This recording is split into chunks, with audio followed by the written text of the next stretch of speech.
Games you deserve.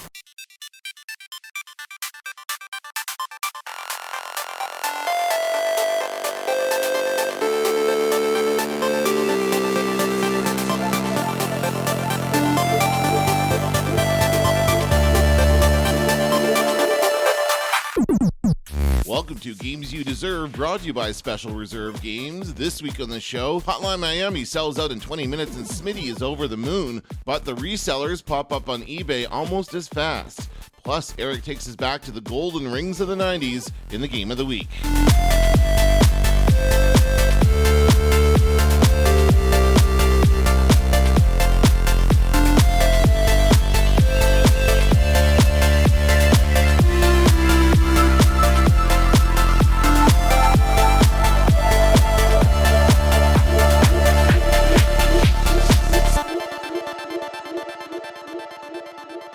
Congrats, guys, on a successful Hotline Miami launch. Went on sale April 21st, like you said so naturally in our first episode, and it's sold out. How long? How long did it take to sell out? Well, less than 20 minutes total. What? Because we had a limited run games cover variant. There's 4,000 units sold out in 12 minutes, and then our 7,500. We had enough orders in 17 minutes to sell out, but it seemed like it took the store got choked up or something. So I think realistically, like if you wanted to really catch me, it probably took 42 full minutes for it to sell out for everything. But we had enough orders in 17 minutes to sell out. But really, you say congratulations to us, and we say congratulations to Denaton. Yeah, and Devolver. And Devolver too. I mean.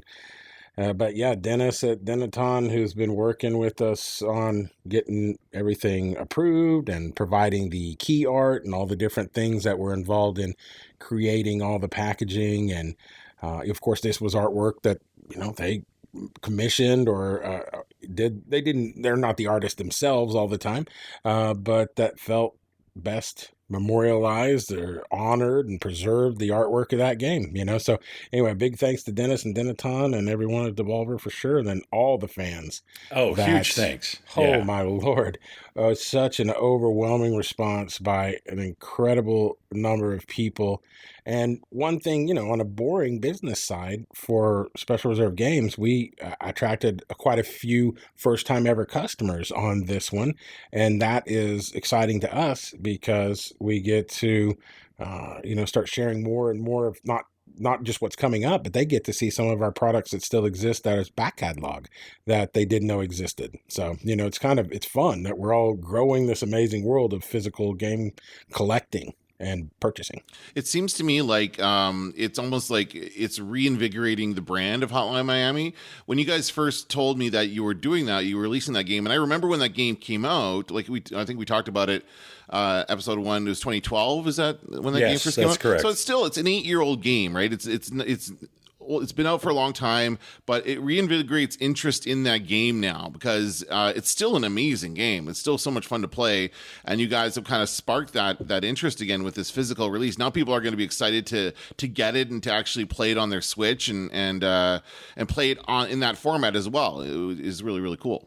Yeah, I think Hotline Miami is a timeless classic at this point. It is, yeah. And for a lot of people, this will be the first time that they've played it on the Switch, if not the first time they've ever played it, because the Switch itself brings such a different audience. There's a lot of gamers that maybe Switch is their only console at this point, or they came from a Nintendo lineage. Well, and talk about the mechanics of gameplay. Like if I play Hotline Miami 1 on my PC with my keyboard and mouse versus dual joysticks, very different. Mm-hmm. And also me personally, I can just tell you straight up, I couldn't play Hotline Miami on the PC at all. I sucked at it. It's a hard game to learn, it's fast and you just get killed a lot, right?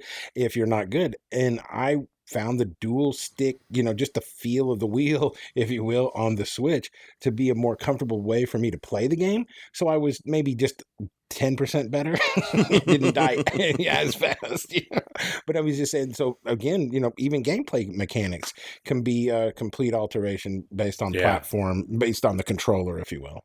Yeah, no, I totally agree. I mean, I did that extra run through I did of it and 100% it again. I just had to because it was so much fun. Show off here. Yeah, what? I just had to. No, the game is just so much fun on the Switch. So I kept playing and picked up all the masks and all the little puzzle pieces and everything and went all the way through. It's just one of those things like, those games you revisit every once in a while. And I had to. But yeah, it really goes to show how many people just absolutely love Hotline Miami. And we're super proud and happy to be able to bring that to people. So amen. Yeah. And I am very excited that it sold out so fast. Some people were upset, wanted to get in on it. I mean, I understand anybody who misses out on an opportunity. I've missed out on a lot of concert tickets. I didn't get in. I mean, I've missed out on a lot of things myself too in life, but it was overwhelming the response. We didn't have a bunch of weird eBay, that gonna secondary market and make $1 million coming in and buying 1,000 of these at a time either. We limited the cart sizes to no purchases more than 10 per order because, believe it or not, some people do, or a mom and pop retailer might order that much, but you couldn't order a big bulk from it. And I will say, I looked at the orders and most of them were 1 or 2 copies each, Yeah. So those copies were sold one at a time, basically, to people as well. And we did notice that during the sale, while it was going on for the hour that anybody was coming to our site to actually be able to buy it, it was already on eBay within the first 10 minutes. It was on sale for like $180. We were selling ours for 40. Limited run games copy was 30, by the way. And then the minute it sold out, we started seeing $400 copies on eBay. So, there was there's a good and a bad side to that rapid sellout, is that it's somebody who wants it an hour or two, their only choice is going to be eBay all of a sudden. And I did notice that as well, and I was kind of surprised by it. But as you say, it's good that it's not people just kind of buying for the sake of reselling it. It seems to me maybe the people would buy one for themselves and then buy one or two to resell, and that was it. So it's not like they're going to trying to scam everybody. Well, you're also doing buy one to open and play, and buy one to leave sealed and stay on your shelf. That's really the more common of people that buy two. Just like they'll buy the retail version of Enter the Gungeon Switch, and then the Special Reserve Games direct-to-consumer Enter the Gungeon Switch, because they had 2 different covers. Same game on the inside, absolutely the same game on the inside, but different covers, different art and stuff. So, yeah. Well, I'm going to tell you right now, I bought the retail version of that. I bought the retail version of Pedro. Mm-hmm. I have both of those here, and the one I open is the retail version. That's clearly going to be the one I open as a collector. I will say that there was a number of people in our Discord that they bought more than one copy because they are going to help out other collectors. They're going to be buying one for themselves and then one to help somebody else out. Yeah. And they're not going to scalp it. I know some of these people. I've been friends with some of these people for a few years, and absolutely, they bought that second copy so that later on they can just give that to a friend and say, here, just pay me what I paid. I know you missed out on it, but let me help you out. And that's great. Seeing that in the community is wonderful. I know. And I also see people in our Discord, in our Twitter, sometimes in Facebook too, but it's just more rampant in Discord and Twitter for these long threads. I see people answering questions posed by other fans and friends and community members as well, like answering questions that would technically be answered by the marketing person, or something like that, which doesn't exist. We don't have a marketing person.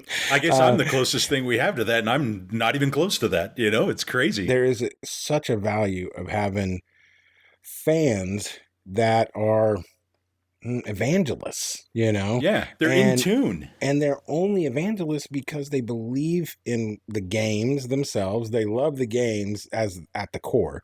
And then they believe in what, say, we're doing in a physical state to preserve the games or sell the games, or what Limited Run Games is doing. You know, it doesn't have to be these elite to be, you know, a collector. It just has to be a physical version done well with, you know, the game on it, right? Give it 3, can I get a 3? I'll give you 3. I got 3, can I get a 305? 305, can I get a 35? 305. 305, can I get a 310? Can you bid 310? 310. 315. 320. 325. Oh, man, this guy's good. He keeps coming up with numbers like it's nothing. I have 3 1/4. Do I hear 350? 350, 350, What's but I need this? 350. 1,000! 1,000! We now have a bid of 1,000. Way to go, kid. That is a huge number. Thank you. Check this out. 15,000. 15,000? Do I hear 15.5? 15-5er. 16! 17. 18! 20. 23! 25. 27! 27 and 1. And sold for 27,001 to the barefoot hobo in the broken overalls. You know, we try to stay positive. We try to flip on the positive, but there is this whole shady aspect of people that do sometimes grab some copies and throw them. I mean, you said it yourself. Throw them up on eBay at these, I guess, what I would consider a ridiculous price. But they are selling them at these ridiculous prices. So I thought about this too a lot. Like, there's a win-win and a lose-lose in this situation for both parties, right? The win is, well, we sell a game and help support the developer and all that. That process happens because the guy on eBay is not selling something to another person, a third party, unless he actually physically owns that game. So he had to buy it from us because we're the only people that sell it. Right. And so, and we know what we sell it for, and et cetera, et cetera. So the developer does get paid here. Then that person has taken a risk that they are going to be able to resell that game at, and even make their money back or make a profit, right? And if they do, they you know, good for them. And then the person who bought it is getting what they wanted. I mean, they're obviously paying a little bit more than it was at time of sale, even if that was an hour ago, but they're getting what they wanted too. So, you know, they all win. The lose is cost more money. You know, there's an intermediary that wasn't necessarily necessary, you know, and then back to us. You know, do we lose a potential sale or a potential customer or a community member from that third party because he was kind of pissed that, yeah, he got Pedro on Switch, but he had to pay $300 for it, you know? And then when he got it, it's like, well, come on, this thing isn't made of gold. What the hell? You know, so that would be the negatives, you know? So, I mean, they're side by side, you know, they're parallel to each other, the negatives and the positives, in my mind, you know, and I don't know which one is bigger, better than the other. You know, each side has its own positives and its own negatives. They're equal. They kind of offset each other almost for now. But you can feel that you and I have had conversations, Eric, about how it's unfair, the valuation of some of these unopened games or an opened game. You know, what's the value, Eric? Tell me the exact value right now of Enter the Gungeon Switch, opened and unopened, published by Special Reserve. You know, there is not who's the authority for that? There's no place that you could even verify that, even if I gave you an answer. The value is what you will pay for it. That's what right. it is. The value and the market dictates value. So, but what is the market? Who is the market? Well, the market is, I mean, it's for people who missed out on the initial sale and they want to get it. And so basically, if they're willing to pay $300 for it, then that's the value of it. But if they're not willing to pay that, then that person's going to need to drop their price, which also I'm sure that happens as well, right? People list it for too high and then have to drop it in order to sell it. Yeah. Well, I mean, that goes back to the risk that Smitty was talking about, right? Is that some person out there bought some extra stock, whether it was 1, 5, 100, whatever it was, right? No, it could only have been 10. That doesn't necessarily mean through us, right? Somehow they have some number of extra games that they want to put out on the market. They are taking that risk. You are correct in that. And the more you do and the higher you put it, the bigger the risk that is that you're going to sit on that stock and not be able to sell it. So you are putting that in your own hands when you decide to do that. At the same time, this is a very conflicting subject for me, right? Because I appreciate the capitalism behind that. At the same time, looking behind me are boxes and boxes of games that I've bought, and none of the ones behind me came from an eBay seller because I really don't want to pay exorbitant prices. So I have to put the work in, right? I have to go and figure out how I can be available, or how maybe I can ask my wife to do it, or I can get a friend online to buy an extra copy if I'm not available, that kind of thing. If you can't make it, if you're not in tune and it's really important to you, if it's so important that you're going to take a $40 game and pay $400 for it, maybe you should have got a friend to help you out, or a family member or something, so that they could have been there for the sale. How about shouldn't have to even go to all that trouble, right, to discover or purchase a game that you wanted with blindly. That's what I'm just saying, that I still feel like the market does dictate the price. The market can dictate, a lot of things in real time, but the market is who, like, what if the market was somebody from some big publishing company that was actually the guy buying their own stock and then doing this and reselling it to try to artificially inflate the value of the secondary market. That guy. Well, he should be coming to you directly if he wants to do that. Yeah, but if you have a good idea like that, please call me. My number is 555-5555.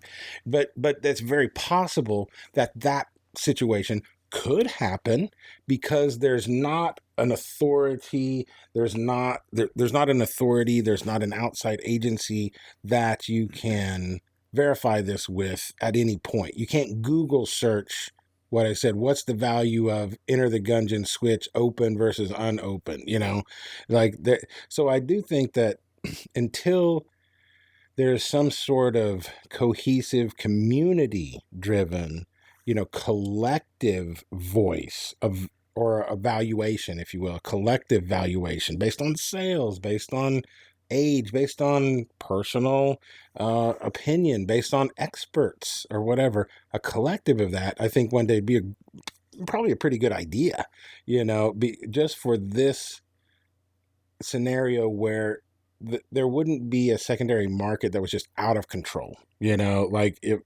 in some ways it is out of control because there is no control, there is no ceiling. Well, you have some control. You're limiting the amount of units per transaction. You're also guarding against bots. I'm assuming you have all that CAPTCHA stuff going on when you buy it, so nobody can kind of write a program to buy up a bunch of stuff. Yeah, that stuff's built into the system, right? That's I mean, the system is this kind of goes back to scalping tickets. This is kind of the biggest analogy I can come up with when all this online stuff first started, and people would program kind of bots to go in and buy up a bunch of tickets for whatever concert, and then they would scalp them at huge prices. The system prevents that now, so there is some control. I wouldn't say it's out of control, your system. I would just say it's it's just kind of not my system. Oh, the system. Okay, I get you. Yeah, I'm just saying, like eBay, not my system. The larger eBay. Yeah. And then forget even my games. Let's just talk about sports memorabilia, right? Or comic books, or vinyl records. Each one of those, they built their own free market, on the secondary market built itself, and then there became experts that would come in. There was a ratings organization. Like earlier, I was talking to Eric about Kelley Blue Book for used cars. Right. If I go to buy a used car, I'll look up something on KBB.com, or I'll go to Consumer Reports, where I have a subscription where I can put a VIN of a car in. It'll tell you a destination charge that the dealer got charged, or that the dealer paid. And so, it's not exactly, what the dealer paid. It's not exactly how much I should be buying it for, but it at least gives me a range or a recommendation, based on what I consider trustworthy sources. And so that's what I say. I just don't see that exist in the secondary market for physical video games yet. I hope somebody organizes some thoughts like that, just for the simple fact of protecting the 22 people that ended up buying Hotline Miami for $400 from some dude in Iowa or Ohio, right? But what's the difference? What's the difference? Well, to Erik, there's a big difference. But so it is, one of those things that I'm just, we're talking about ideas and different things. It is bad news and negative on one side, but I think there's a lot of positive and good things that will come out of this, because people are smart in the video game world. They do have internet connections, and they do a fair amount of research. But just to Erik's point, I don't know that, you're going to have a lot of people able to do the type of research necessary to know if you're really getting a good deal, or how about if you're even really getting the real deal? Like, how would you even know if you bought that $400 copy of Hotline Miami from eBay? It comes to you, it looks just like it, maybe it's the cartridge, but maybe it's different packaging. Maybe the instruction booklet's removed out of it. How would you even know that you got what was sold originally? I'm saying there's all these little small things that I get, but when we as artists put something together like a special reserve of a game, it has all these different items, and they all go together to make that physical piece, and you take one out, you're kind of screwing up our art, if you will. So there's all levels that you can talk about, but nonetheless. Don't mess with the art. Don't mess with our art, we'll find you. And like Erik said, if you really want it, you guys have been advertising it for months. You've got the data's been out there for a long time. If you really want that, bookmark that, make it a note to yourself, remind yourself that it's going on sale at this time, and then get on there and get it, because it wasn't impossible. It was available for enough time that people were able to get on and get it if they really wanted to. That's just it. I mean, it's not like the thing sold out in a literal heartbeat. Yeah, it sold fast. It was great that it sold fast. It means that all that interest was there. But, if you were there when it went on sale, you had plenty of opportunity when it went on. Yeah. It's not like by the time I hit enter specialreservegames.com, enter, it was sold out. It wasn't like that. And if it was, wow. This podcast is going to have a lot better budget next year. I tell you. He sold out 4 printings. Sold out every copy. Tomorrow morning, Spider-Man, page 1 with a decent picture this time. Okay, so you guys released 7,500, correct? And then there's another 5,000 from limited run. 4,000 from limited run. So 12,000 something games.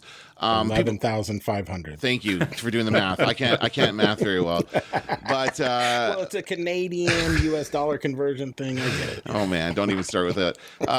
So the question is, do you think you should have released more, or is that a good amount? It is always a question. And there's no correct answer. It's like a Monday morning quarterback situation. Right. That's a very USA reference. Hello.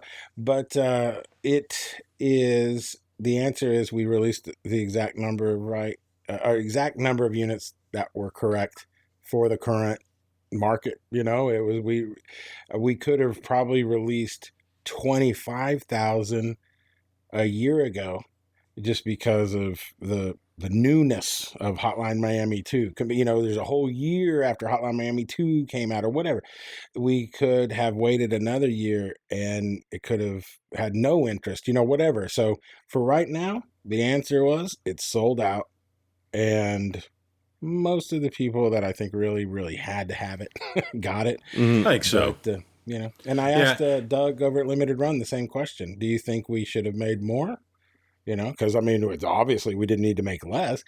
And he said, no, I think the same way you. It sold out. That's what these do. That is our business model. Our business model isn't to have unlimited copies up forever and ever. Our tagline of my company is big games in small batches.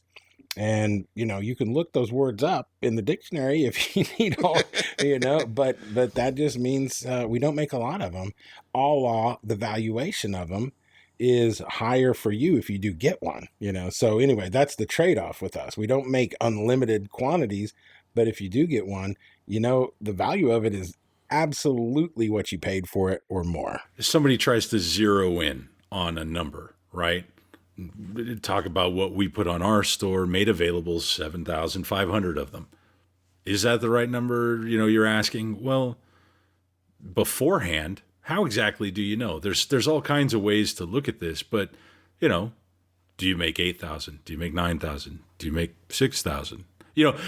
There's all kinds of elements that go into that. And is it really right or wrong? Well, you don't really know until you've executed, right? I mean, ultimately, we would have known if it was wrong. No, but what I'm saying is you don't know ahead of time. I get what you're saying, but you don't know ahead of time when you're, until you've actually executed, if for sure that you were dead on.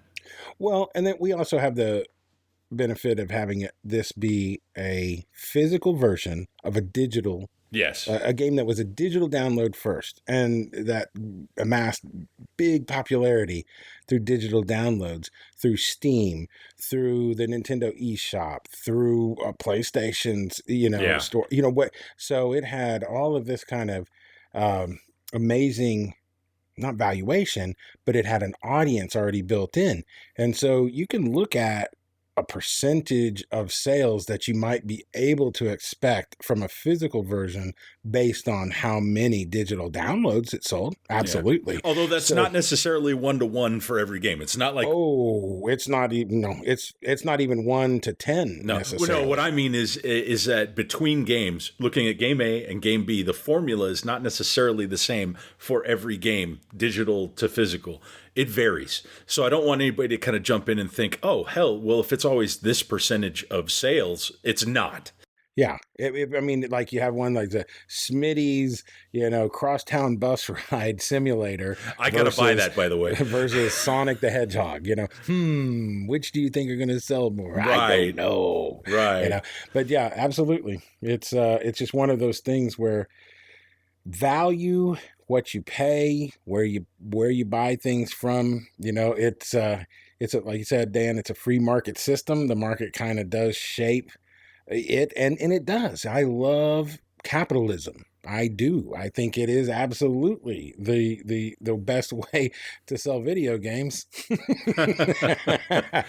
Well, but I think what throws people off maybe and who come at it with that attitude is that they're used to having virtually unlimited quantities from Nintendo or Sony or other manufacturers, so they know that if they want to get a copy of Mario, whatever the latest Mario game is, chances are they're not going to have a problem. They can go wherever they want and get it from multiple sources. Whereas you guys, it's one source, it's a finite number of games, and it is you have one chance to get it, and that's it. And so anybody who knows Special Reserve Games will know that that's the deal. So be ready. My advice would be for me or any other website like Limited Run or anything else, and Eric can probably speak to this, just small things like create a user account. If you haven't purchased anything from me particularly, you have to have a user account and be logged in to purchase. It always throws me off. I'm never ready for age that. Verification. Yeah, correct. Yeah. Who's ever ready if you don't save all your stuff? Oh, Even no. like, Amazon, like if I didn't have everything saved, if I had to log on to Amazon every time I purchase something, I'd probably purchase less from Amazon. So my advice would be create a user account if you've never purchased from us or another reseller ahead of time, ahead of your sale. Have the thing say, yes, remember my password, or do a 2-factor authentication, whatever you want to do, and do that ahead of time. So when a sale is going up, you're already logged in. Some of that already allows you to put in a PayPal Express or your credit card or whatever. Do that, especially in situations like this where apparently you need time to be on your side to get in line to buy these things. So, just do some things that are smart ahead of time to prepare.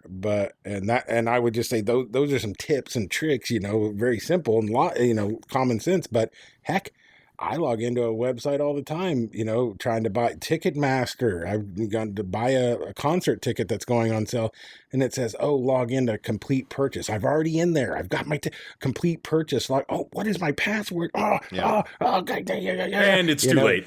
And they got that countdown going. Sold out. Yeah. 3 minutes. No Neil Diamond tickets for me. Well, you don't need to be coming to America at this point. So I am going to tell you, I was trying to get Neil Diamond tickets for my mother, and that was for your mother. that was Sure, I would go see Neil Diamond. That'd be I awesome. would absolutely go see Neil Diamond. That guy is a national treasure. then why are you trying to say it was for your mom? Come on. It was for my mother because she calls me because I was in the music business on and off, for some of my career, and so she thinks that I know how to get all, front row tickets and backstage passes to everything, which I love. The fact you don't? Come on. I only for 50% of the things now. Yeah, because I'm old. I've spent my whole life writing songs about the healing power of love, but up until right now, they've only been words. This may be my chance to prove that those words really mean something. Now, you say that if Darren marries Judith, he's going to be miserable. Right. I believe in happy endings, and if Neil Diamond has anything to do with it, this love story is going to have one. Valve had a leak. You're talking about logging on to online games, and it reminded me of the story that just popped up, I think it was yesterday or the day before, where there was a leak from a few years ago of their source code for the Source engine, right? And that's what games like TF2 run on. And it kind of took Twitter by storm that a vulnerability was supposedly found and being exploited live. Now, ever since then, Valve has supposedly come out and said, no, this was a leak of old source code. It should be okay.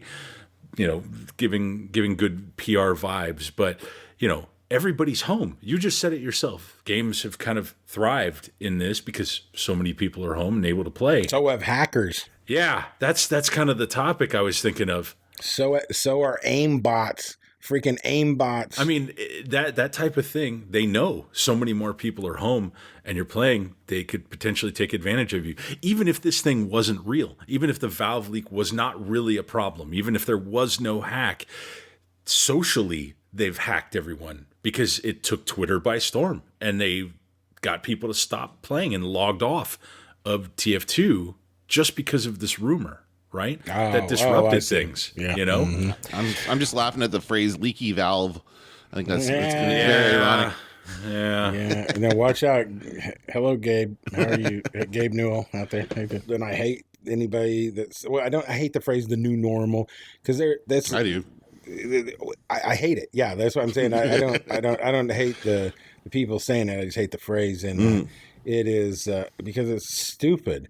Everything is a evolution, a transition. We're always progressing as a human race.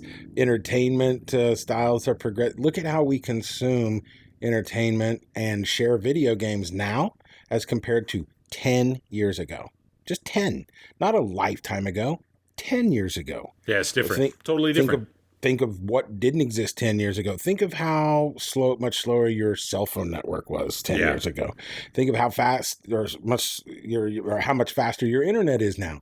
Just the whole thing. We can do this 10 years ago, this podcast, the way we're doing it. Not the way we're doing it now. Well, absolutely not. And plus, if we were going to, it would have cost a lot of money. To even execute with the same fidelity. I remember we used to have ISBN lines at studios because we had to have high bit rate, high file transfer quickly to other studios. So when we'd have engineers mixing a record, that they could, transfer parts back and forth. You might have the drum in Dallas where the horns might be in New York. And so how do you transfer that file back and forth without sending a Studer tape reel, across in FedEx or something? So I remember just the expense of just being able to transfer 50 meg files. You know what I'm saying? Now I can transfer a 50 meg file on my phone in about that quick, right? Yeah. And so anyway, it's just everything's an evolution. And as long as, like you say, the free market kind of takes care of things, which it does in a lot of ways, especially in entertainment, because it's a product that's made for consumption. Entertainment is to be consumed. and in the manner that we discover our entertainment, how much we pay for it, and how much we value it, is always evolving. Yeah, and that's such a broad, all over the place type of subject too. When you talk about entertainment, there's entertainment in how many forms? It's countless. It's not just video games. 14. I counted them 14. Well, holy crap! I didn't know that science has evolved and zeroed in on that number. I'm a mathematician. It's kind of in a league of its own when you talk about how things get consumed. Would you quit it with the Madonna references? I mean, really? A league of their own? Ooh, yeah. That's a deep cut right there. Yeah. Ouch. In the end, it's just an exciting time to be a gamer, and it's a exciting time, as a fan, and all the variety of different games that you can buy from a variety of different ways: digital downloads, physical games, stores, buy, sell, trade, whatever. There's a lot of ways to get games, a lot of ways to get exposed to new games that are made by independent developers that aren't just the expensive ads you see on TV. And I think that's another side effect of a lot of people being inside right now, is people that have been able to share a lot and have a larger audience, if they're willing to, get online and talk about their stuff, and people digging and discovering new things that they might not have ever found. I firmly believe our audience on the 21st for Hotline Miami, I would say a good 30% of those people were there at high noon on a Tuesday because they were at home, because they were being told to be at home. I do talk to Erik about this sometimes. People buy our games overwhelmingly through their cell phones. They aren't people that sit on a PC all day down in the basement, with tinfoil hats on, the idea of people who just are PC game collectors. And how do you find that? Man, they are my daughter. They're me. They're people like you. And, but what's crazy to me is they're buying through their cell phone. It's still funny to me that you're buying a physical game for your Switch or a PC through your cell phone and not through your PC. That's how old I am, that I still trust my PC at my desk that's plugged into the wall. I like to buy things on that. It's security for me, or it's whatever. It's where all my passwords are saved, whatever. I'm old enough that I'm not the guy that I don't have an iPhone, I don't have Apple Pay, I don't have whatever. And I'm not used to buying things through my cell phone very much. But the overwhelming, more than half of our audience, if not 50, 60, 70% at sometimes, are buying, executing themselves through cell phones. I just thought that was an interesting evolution of how video games are even being purchased. A physical version of a video game is being purchased through a cell phone. If I told you that was my business model 10 years ago, you would have told me, where's the crack? You would have not believed my business model, and half of what I said wouldn't even have made sense because those technologies didn't even exist yet. So anyway, that's how fast everything's evolving. So just be part of positive change. That's all I'd ask anybody out there that's, a collector or a gamer or a reseller or a freaking hacker, man. Just be part of a positive change. Just don't be out there to cause chaos and make other people's days worse. Just try to make people's days just a little bit better, and this will all be good.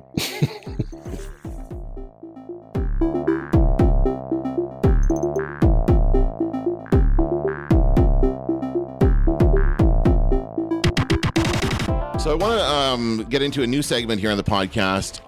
It's going to be called the exact same thing you call it on the website. It's Developer Spotlight. You work with a lot of great indie developers at Special Reserve Games, and we want to take the time to recognize them and the hard work they do and celebrate their art, which is what this is, right? Absolutely. There's so many great developers, both independent and working for the big major studios, that are just comprised of so many different individuals that have talents that are evolving and great. And so whenever you get the opportunity to sit one-on-one with any of these developers, ask questions, be a fanboy, learn something new about technology, understand their process and their creative process. All these different things are incredibly interesting, and they do all show how a piece of art is developed. So today we're taking a look at Moppin Entertainment. Tell us a little bit about that company. Moppin is essentially a wonderful guy named Ojiro. I know he did have a few other people that helped with the game, and he will be the first to tell you, because Ojiro is one of the most humble, wonderful, giving, sharing developers I've had the opportunity to work with. He's a sweetheart. Also extraordinarily talented. He has multiple talents, as you will learn from the interview, that do not just involve video game development.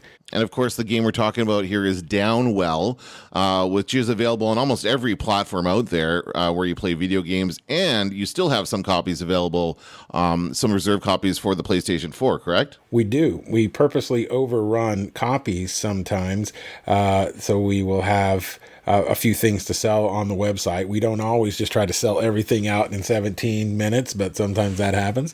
So Downwell for PlayStation 4, and it also comes in the special reserve box and has a hardcover instruction manual and a couple other things that come with it as well. So it is a collector's version still, as well as a great physical edition of a great game. All right, let's take a listen to the interview with Ojiro Fumoto.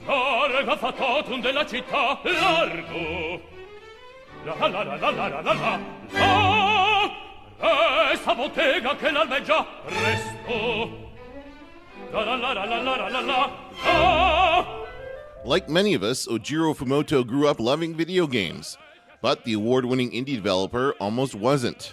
He actually went to school to pursue a different career path. I used to study opera singing, starting from my high school days, about 7 years of opera singing practice. I had always wanted to be making games ever since I was little. But I kind of just gave up very early on in my life because programming seemed like a super hard thing to do that only like the geniuses of the world can do. I had no idea then, but I kind of just gave up. Around the time when I was about to graduate from college, I kind of realized I didn't really have any passion for this opera singing stuff. And then I kind of started wondering what I really wanted to do in my life. Around that time, the indie games stuff was really taking off with smaller smartphone games. I started thinking about if it might be possible for me also to just start being a developer for this smartphone platform. And then I thought, what the hell, like you only live once, so I might as well just like go at it, really. Even though I had no knowledge of programming or anything like that, I felt like I should follow my passion instead of doing something that I wasn't really interested in. From that realization, I just really started getting into studying programming and everything related to game development. After university, Fumoto taught himself programming and game development by creating multiple game-a-week projects. I was really into this one game called Spelunky at the time. As I was getting into game development and I was making a bunch of smaller sized games just for practice, really. When it came time to make another small project for my personal studies, I had the idea to make something that would feel like Spelunky, but that was playable on smartphone screens. So what I set to achieve was a Spelunky-like game that could be played on a vertically oriented screen of smartphones. Working alone on Downwell meant that Fumoto had to be both efficient and innovative. It was mainly time restrictions that led to him incorporating random level generation into the game. It was just natural that the maps should be randomly generated to enhance the replayability of the game. Since I was only working by myself at the time, I didn't really have time to be hand designing the individual levels. So random map generation meant that I didn't need to make all these levels for the game to warrant content enough to like keep the player coming back to it. As for the character's infamous gun boots, Fumoto says the mechanic didn't pop into his head until midway through development. I'd love to be able to say that I had thought of everything from the get-go, but that was definitely not the case. Even the gun boots itself was really an accidental find. It started off as a very basic platformer game with no distinctive mechanics. It was just a guy that was jumping up and down this really long cave. But even though I had no idea what the game was going to be like, I did know that I wasn't very satisfied with this really basic platformer that I had. So I knew that I needed to add some stuff to it, right? So I kept on adding and trying these different mechanics, something very typical like the double jump. So eventually, as I was just throwing everything I can at the game, I kind of came up with the idea to shoot bullets downwards from your feet. And that was when everything clicked, really. I realized it was a strong enough mechanic that I could base the entire game on. After just over a year of development, Downwell was released on Android and iOS in October 2015. It was later ported to Nintendo Switch and PS4 before Special Reserve Games approached Fumoto about releasing a physical collector's edition for both those consoles last fall. It's just neat, right? Every game developer's dream to have something physical of the game, whether it be a merchandise or be just a package of the game. And even though I had a few merch, like the stickers and the soundtrack and stuff released, I had always wanted the package of the game itself. So I'm really excited to be able to just own that. Game packaging is a special thing for any gamer, I think, that it's just a special thing that when you get it, you're really excited about what's in the package, and you can't wait to open the package, just boot up the game.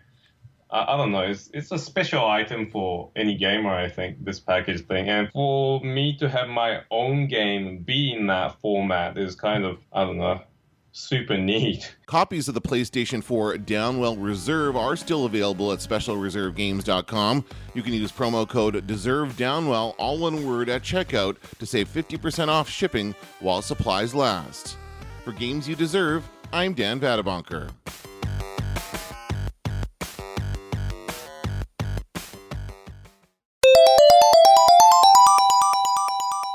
The game of the week is Sonic the Hedgehog. The reason I wanted to bring Sonic as one of the topics into the discussion here is not just because of the little blue hedgehog, right? I mean, arguably outside of Mario, and there's a whole aspect to that, Sonic may be the second best well-known video game mascot out there, right? I mean, he just had a giant Hollywood blockbuster film come out. I love how you refer to he. Sonic's a male. Yeah, but I mean, isn't that is why Sonic is so iconic? Yeah, it was his movie. It's a real. It wasn't the movie studio. Right. It wasn't Sega. It wasn't.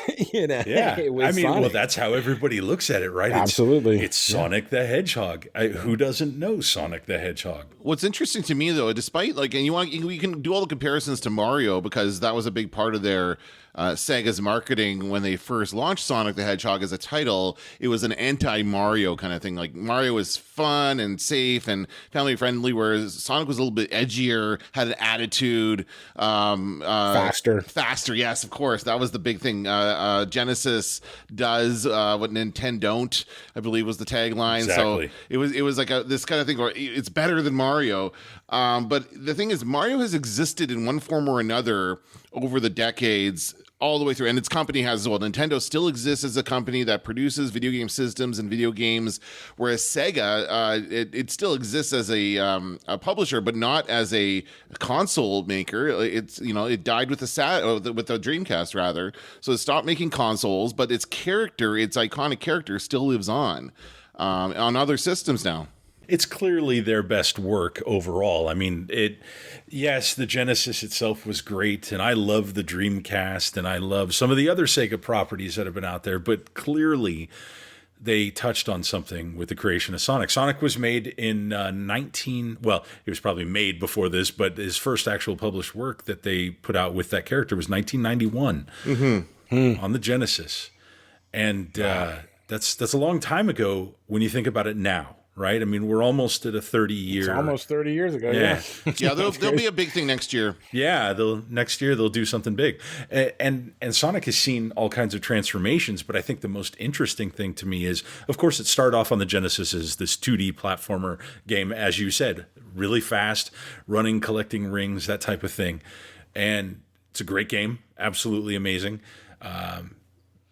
It went through a lot of metamorphosis, right? It had an anime cartoon or an animated cartoon, had a movie. It's had, comic books that my son has a bunch of the graphic novels for Sonic. And yet on the Switch and other platforms recently, it's come full circle. There was a fan-made game, 2D, for Sonic that basically was the seeds of what ended up being Sonic Mania and Sonic Mania Plus, which is a return to the classic 2D style after, a long time without that. It's essentially what you might call Sonic 4 of 2D. It picks right back up that great familiar feel and style. Are you doing math right now? No, he's trying to say that it's like Sonic 4 of 2D. I was like, oh, no, it's like how they did. It's like how they did that latest Halloween film and forgot all the other Halloween films happened in the middle. Remember that? Like they just said it was Halloween. It was a sequel to the first one, and that's it. This is a sequel to the third Sonic. There were 3 Sonic games on the Genesis, and then after that they went off. Of course, it was the world of 3D gaming with the 64 and the other systems, PlayStation. We're all going 3D, and so they came out with all these 3D versions of Sonic, which just didn't play as well. I mean, they were fun, but in my mind, not as good as the original kind of side-scrolling 2D game. So that's kind of where some would say it went off the rails a bit, and that's kind of what Sonic Mania was meant to be, as a return to that. And I think it's a great game. I didn't know it started with a fan game. I didn't know that was how that began. I didn't either. Yeah, it's kind of amazing to see when you look at something like that. It's I picked it up and put it in and played. And immediately, with zero delay, I felt immersed right back where I left off with Sonic 3. There's zero difference in the look and feel of that versus something that came out, 25 years ago almost at this point. So that kind of feeling, you see the retro aspect of that and how much Sonic is actually loved by people. And not just like Sonic in general, the original. That going back to that style. But Sonic's been, super popular. I have not watched the movie. I happened to be sick when it came out, but my wife and son went to go see it. And of course, my son loved it. My wife loved it. They both thought it was a great movie. Have you guys seen it? Yeah, I saw it in the theater. Took my kids to see it in the theater. And it was fun. It was you can't get too hung up on the details of these things. Oh, it's not like the video game, da-da-da. It's like, it's not, but it's still a fun movie. And I would say one of these days we'll get around to talking about our favorite and least favorite video game adaptations. But this is up there as far as video game movies go. It was pretty good. It was entertaining. They certainly got, after that big snafu with the look of Sonic that they screwed up. Originally, they redid the look of him so he looked like, a normal kind of Sonic the Hedgehog. He didn't have weird teeth and whatever eyes. Remember that? It was so stupid. I forgot about those teeth, man. Like it was so and some people, there are people there that think that was a deliberate marketing ploy to get people talking about it. I'm like, I don't think they're gonna, deliberately make something look that bad just to try and get people talking about it. But yeah, it was a fun movie, I would say. Certainly good to see Jim Carrey back in his Jim Carrey-ness is what he used to do so well, which is the wacky over the top performance. Like The Mask, the movie The Mask. That's exactly what he does in this, and he's a lot of fun. And it's what's his face, James Marsden, doing what he does best, which is acting alongside CGI characters. So it was fun, and it's coming out. I think it's coming out on demand pretty soon too. So if you haven't seen it, you can get a chance to watch it soon. Yeah, and there's all kinds of physical merchandise out there for Sonic. I mean, you could go to, any major retailer and probably walk out to a toy shelf and find something Sonic related at this point. So, I mean, it's got a big draw. And of course, we're speaking to everything from a North American perspective, where I'm sure that, not the UK, but in Asia, on the island of Japan. I mean, I'm sure that Sonic and that whole the world of Sonic the Hedgehog is probably displayed and seen and enjoyed much differently than we enjoy it too, just based on their cultural way, differences between each other and how they consume their entertainment. And, I've seen the cosplay movement did not really start in America, I mean, in my opinion, right? And I may be completely wrong. The real cosplay stuff kind of started in the Asian countries, where they just honored the characters of video games differently. And I also think, Americans were way more apt to make fun of people who got behind video games and saw like a character like Sonic or Mario and wanted to wear a t-shirt that said, I love, that's a Sonic, that made a Sonic the Hedgehog t-shirt. I wouldn't have worn that because I would have gotten beat up, right? I'm saying at one point, but now a Sonic the Hedgehog shirt will find you friends because of yeah. So there's once again a cool evolution in, the way we consume this type of entertainment to be able to bring an icon to light, that, like we just said, we refer to Sonic as an entity, he released the movie, it's amazing. It is amazing. I just think that Sonic itself is one of those properties that's probably going to last forever. That's going to keep Sega alive. It's outlived. It's outlived. Again, as I say, Sega still exists, but not in the same form. So it has outlived its creator in that sense, and that it still continues. When they added him to, was it Smash? And I remember that announcement. That was a huge deal. People were so excited to have a playable character and to be able to fight with him in Smash Brothers. They were excited. Well, guess who's coming over for dinner tonight? Sonic. Okay. That's not real. I was just trying to show off with you guys. You know what? Sonic the Hedgehog? You're going to have him over? Well, I am in the video game business, and I might have a phone number. And Sonic has kind of come full circle in a gaming aspect, too. I mean, we talk about Game of the Week. This is a bit of a broad topic for Sonic, because there's so many games, right? But in 2006, it had maybe the worst release of Sonic 06. It was not well received, I'll say. The gameplay is kind of rough, right? And that's 15 years after its creation, which now, like you said, we're coming up on that 30-year anniversary. And now it's come full circle, right? So 15 years, they have arguably the worst Sonic game. 15 years after that, here we are approaching the anniversary. We just had, Sonic Mania, and it's a great game. It's an absolute blast to play. So Sonic himself, as a game character inside the video games, those games have come full circle, and we're back to 2D, and we're back to amazing gameplay. And I'm wondering if they're going to release Sonic the movie, the video game, like they did with Street Fighter. I think that would be hilarious. Oh, if they man. made it all look like the characters from the movie. It's a paradox right there. You just open that back up. You have to drive in a truck from wherever the hell they are, and I think they're in Oregon when they started in that movie, and then they have to get to San Francisco. For some reason, Sonic just can't run there. I'm not sure why that is. He doesn't know how to get there. You can't look too hard at the premise of the movie because it will fall apart. But it is fun along the way. And no, I think that there certainly will be a sequel to that film. It was successful enough that it made enough money and they left it very open-ended. So absolutely there will be a sequel, and that will renew the interest and renew the popularity of Sonic as well. I think so.